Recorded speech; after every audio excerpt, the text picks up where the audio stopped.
ज्ञान रस YouTube channel पर आपका स्वागत है। आज प्रस्तुत है हिंदी साहित्य का सुप्रसिद्ध व्यंग्य भोला राम का जीव, जिसके रचनाकार हैं हरिशंकर परसाई जी। यह व्यंग्य उनके सदाचार का तावीज नामक संग्रह में संग्रहीत है। यह पुस्तक ज्ञानपीठ प्रकाशन से प्रकाशित है। इसे खरीदने के लिए मैं लिंक कमेंट में दे रहा हूँ, आप वहां से खरीद सकते हैं इस पुस्तक को। यह कैफियत नाम से भूमिका है इस रचना की, और यह अनुक्रम है। इसमें हमें पढ़ना है भोला राम का जीव, और फिर प्रस्तुत है यह व्यंग्य भोला राम का जीव। ऐसा कभी नहीं हुआ था। धर्मराज लाखों वर्षों से असंख्य आदमियों को कर्म और सिफारिश के आधार पर स्वर्ग या नरक में निवास स्थान अलॉट करते आ रहे थे, पर ऐसा कभी नहीं हुआ था। सामने बैठे चित्रगुप्त बार बार चश्मा पोंछ बार बार थूक से पन्ने पलट रजिस्टर पर रजिस्टर देख रहे थे। गलती पकड़ में ही नहीं आ रही थी। आखिर उन्होंने खींच कर रजिस्टर इतने जोर से बंद किया कि मक्खी चपेट में आ गई। उसे निकालते हुए वे बोले, महाराज, रिकॉर्ड सब ठीक है। भोला राम के जीव ने 5 दिन पहले देह त्यागी और यमदूत के साथ इस लोक के लिए रवाना भी हुआ, पर यहाँ अभी तक नहीं पहुंचा। धर्मराज ने पूछा, और वह दूत कहाँ है? महाराज, वह भी लापता है। इसी समय द्वार खुले और एक यमदूत बड़ा बदहवास वहां आया। उसका मौलिक कुरूप चेहरा परिश्रम, परेशानी और भय के कारण और भी विकृत हो गया था। उसे देखते ही चित्रगुप्त चिल्ला उठे, अरे, तू कहाँ रहा इतने दिन? भोला राम का जीव कहाँ है? यमदूत हाथ जोड़कर बोला, दया निधान, मैं कैसे बतलाऊं कि क्या हो गया। आज तक मैंने धोखा नहीं खाया था, पर भोला राम का जीव मुझे चकमा दे गया। 5 दिन पहले जब जीव ने भोला राम की देह को त्यागा, तब मैंने उसे पकड़ा और इस लोक की यात्रा आरंभ की।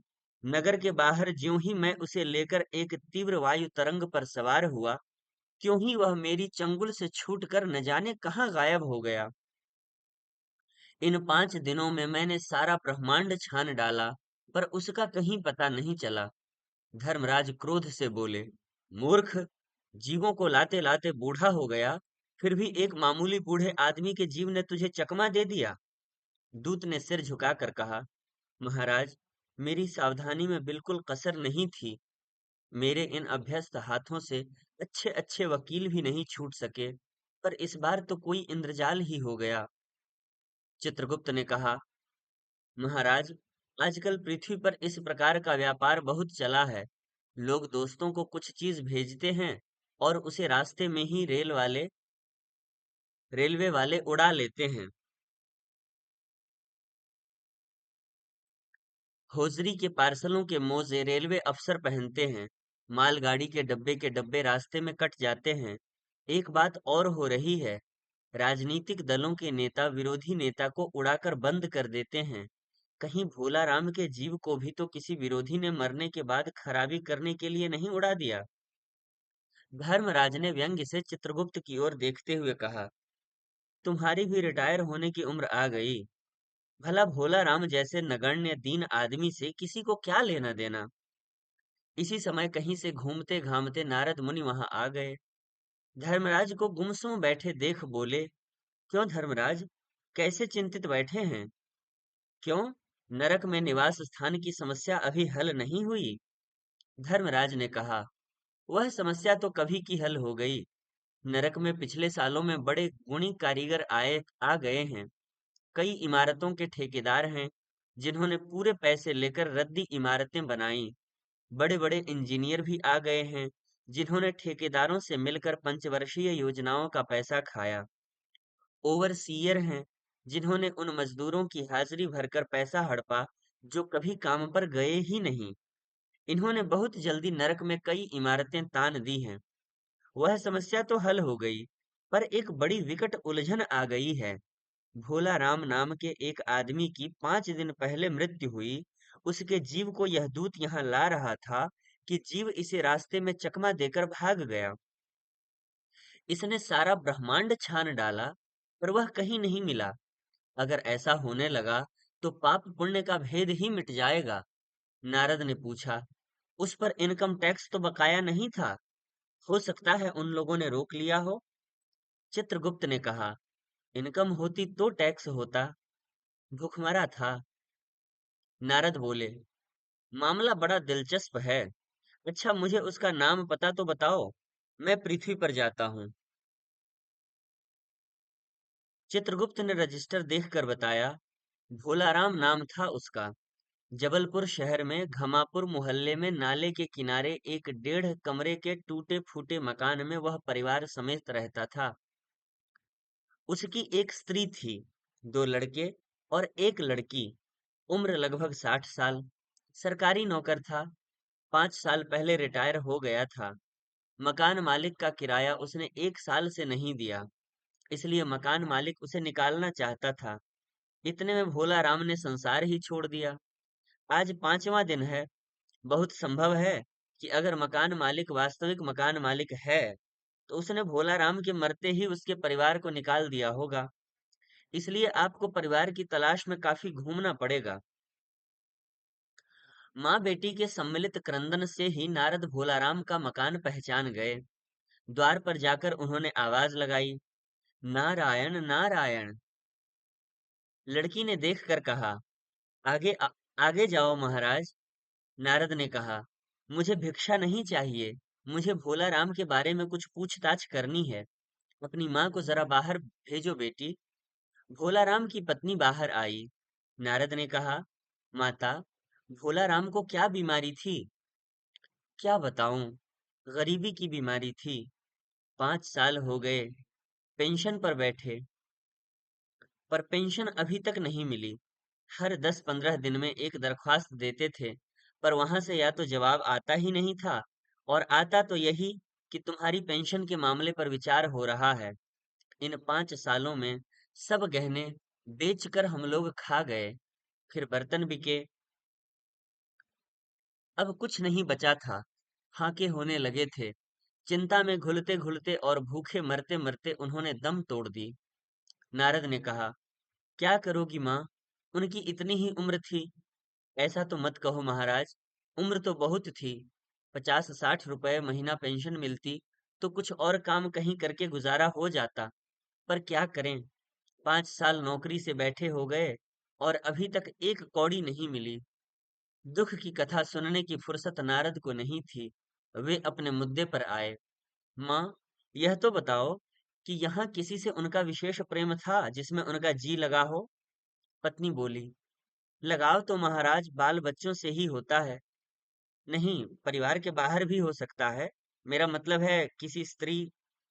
स्त्री ने गुर्रा कर नारद की ओर देखा। बोली, हर कुछ मत बको महाराज। तुम साधु हो, उचक्के नहीं हो। जिंदगी भर उन्होंने किसी दूसरी स्त्री को आंख उठाकर नहीं देखा। नारद हंसकर बोले, हाँ, तुम्हारा यह सोचना ठीक ही है। यही हर अच्छी गृहस्थी का आधार है। अच्छा माता, मैं चला। स्त्री ने कहा, महाराज, आप तो साधु हैं, सिद्ध पुरुष हैं। कुछ ऐसा नहीं कर सकते कि उनकी रुकी हुई पेंशन मिल जाए? इन बच्चों का पेट कुछ दिन भर जाए। नारद को दया आ गई। वे कहने लगे, साधुओं की बात कौन मानता है? मेरा यहाँ कोई मठ तो है नहीं। फिर भी मैं सरकारी दफ्तर में जाऊंगा और कोशिश करूंगा। वहां से चलकर नारद सरकारी दफ्तर में पहुंचे। वहां पहले ही कमरे में बैठे बाबू से उन्होंने भोला राम के केस के बारे में बातें की। उस बाबू ने उन्हें ध्यान पूर्वक देखा और बोला, भोला राम ने दरखास्तें दरख्वास्तें तो भेजी थीं, पर उन पर वजन नहीं रखा था, इसलिए कहीं उड़ गई होंगी।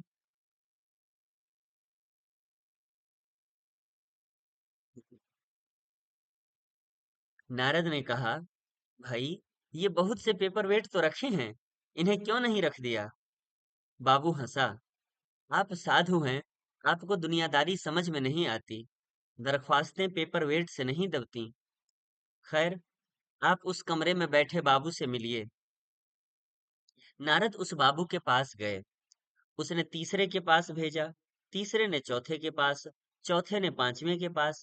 जब नारद 25-30 बाबुओं और अफसरों के पास घूम आए, तब एक चपरासी ने कहा, महाराज, आप क्यों इस झंझट में पड़ गए? आप अगर साल भर भी यहाँ चक्कर लगाते रहें, तो भी काम नहीं होगा। आप तो सीधे बड़े साहब से मिलिए। उन्हें खुश कर लिया, तो अभी काम हो जाएगा। नारद बड़े साहब के कमरे में पहुंचे। बाहर चपरासी ऊँघ रहा था, इसलिए उन्हें किसी ने छेड़ा नहीं। बिना विजिटिंग कार्ड के आया। देख, साहब बड़े नाराज हुए। बोले, इसे कोई मंदिर वंदिर समझ लिया है क्या? धड़धड़ाते चले आए। चिट क्यों नहीं भेजी? नारद ने कहा, कैसे भेजता? चपरासी सो रहा है। क्या काम है? साहब ने रोब से पूछा। नारद ने भोला राम का पेंशन केस बतलाया। साहब बोले, आप हैं वैरागी, दफ्तरों के रीति रिवाज नहीं जानते। असल में भोला राम ने गलती की। भाई, यह भी एक मंदिर है, यहाँ भी दान पुण्य करना पड़ता है। आप भोला राम के आत्मीय मालूम होते हैं। भोला राम की दरख्वास्तें उड़ रही हैं, उन पर वजन रखिए। नारद ने सोचा कि फिर यहाँ वजन की समस्या खड़ी हो गई। साहब बोले, भाई, सरकारी पैसे का मामला है। पेंशन का केस बीसों दफ्तरों में जाता है, देर लग ही जाती है। बीसों बार एक ही बात को 20 जगह लिखना पड़ता है, तब पक्की होती है। जितनी पेंशन मिलती है, उतनी ही स्टेशनरी लग जाती है। हाँ, जल्दी भी हो सकती है, मगर। साहब रुके। नारद ने कहा, मगर क्या? साहब ने कुटिल मुस्कान के साथ कहा, मगर वजन चाहिए। आप समझे नहीं। जैसे आपकी यह सुंदर वीणा है, इसका भी वजन भोलाराम की दरख्वास्त पर रखा जा सकता है। मेरी लड़की गाना बजाना सीखती है, यह मैं उसे दे दूंगा। साधु संतों की वीणा से तो और अच्छे स्वर निकलते हैं। नारद अपनी वीणा छीनते देख जरा घबराए, पर फिर संभल कर उन्होंने वीणा टेबल पर रख कर कहा, यह लीजिए। अब जरा जल्दी उसकी पेंशन का ऑर्डर निकाल दीजिए। साहब ने प्रसन्नता से उन्हें कुर्सी दी, वीणा को एक कोने में रखा और घंटी बजाई। चपरासी हाजिर हुआ। साहब ने हुक्म दिया, बड़े बाबू से भोले राम के केस की फाइल लाओ। थोड़ी देर बाद चपरासी भोला राम की 100-150 दरख्वास्तों से भरी फाइल लेकर आया। उनमें पेंशन के कागजात भी थे। साहब ने फाइल पर का नाम देखा और निश्चित करने के लिए पूछा, क्या नाम बताया साधु जी आपने? नारद समझे कि साहब कुछ ऊंचा सुनता है, इसलिए जोर से बोले, भोला राम। सहसा फाइल में से आवाज आई, कौन पुकार रहा है मुझे? पोस्टमैन है क्या? पेंशन का ऑर्डर आ गया। नारद चौंके, पर दूसरे ही क्षण बात समझ गए। बोले, भोला राम, तुम क्या भोला राम के जीव हो? हाँ, आवाज आई। नारद ने कहा, मैं नारद हूँ। मैं तुम्हें लेने आया हूँ। चलो, स्वर्ग में तुम्हारा इंतजार हो रहा है। आवाज आई, मुझे नहीं जाना। मैं तो पेंशन की दरख्वास्तों में अटका हूँ। यही मेरा मन लग गया है। मैं अपनी दरख्वास्तें छोड़कर नहीं जा सकता। तो यह थी रचना भोला राम का जीव। यह रचना कैसी है, कैसी लगी, यह अवश्य बताएं। यदि मुझसे कोई भूल हुई हो या आपके सुझाव हों तो अवश्य साझा करें। फिर मिलेंगे किसी अगले वीडियो में। धन्यवाद।